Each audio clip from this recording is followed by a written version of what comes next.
Hello guys, நம்ம இன்னைக்கு carrot பொரியல் எப்படி பண்ணலான்னு பார்க்கலாம் வாங்க. அதுக்கு தேவையான கேரட் துருவல், தேங்காய், 2 முட்டை எடுத்துக்கிட்டேன். பேனில் ஆயில் ஊற்றி கடுகு கருவேப்பிலை போட்டு தாளிக்கணும்.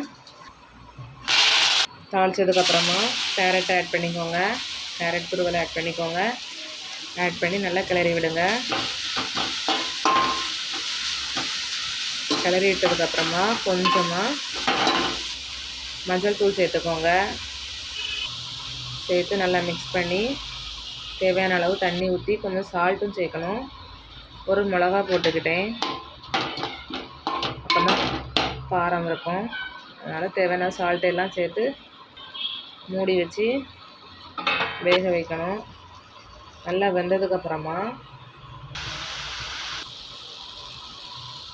2 முட்டையை ஆட் பண்ணிக்கணும். அது நல்லா வேகட்டு. மீடியம் ஃப்ளேமில் வச்சு வேக வைங்க.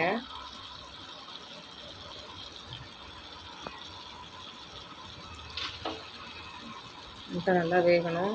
வெந்ததுக்கப்புறமா அதை நல்லா கிளறி விட்டு வேக வைக்கணும்.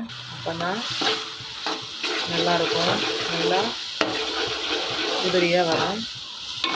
பாருங்கள், நல்லா கிளறி விடணும். அப்போ தான் உதிரி உதிரியாக இருக்கும். சாப்பிடவும் நல்லா டேஸ்ட்டாக இருக்கும்.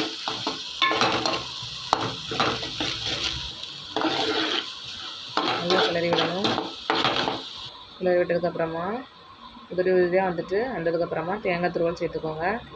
லாஸ்ட்டாக தேங்காய் துருவல் சேர்த்து மிக்ஸ் பண்ணி எடுத்து வச்சுக்கோங்க. சாப்பிடுங்க, நல்லா டேஸ்ட்டாக இருக்கும். ஓகே ஃப்ரெண்ட்ஸ், இந்த வீடியோ பிடிச்சிருந்தா லைக் பண்ணுங்கள், ஷேர் பண்ணுங்கள், சப்ஸ்கிரைப் பண்ணுங்கள் நம்ம சேனலை. பாய்.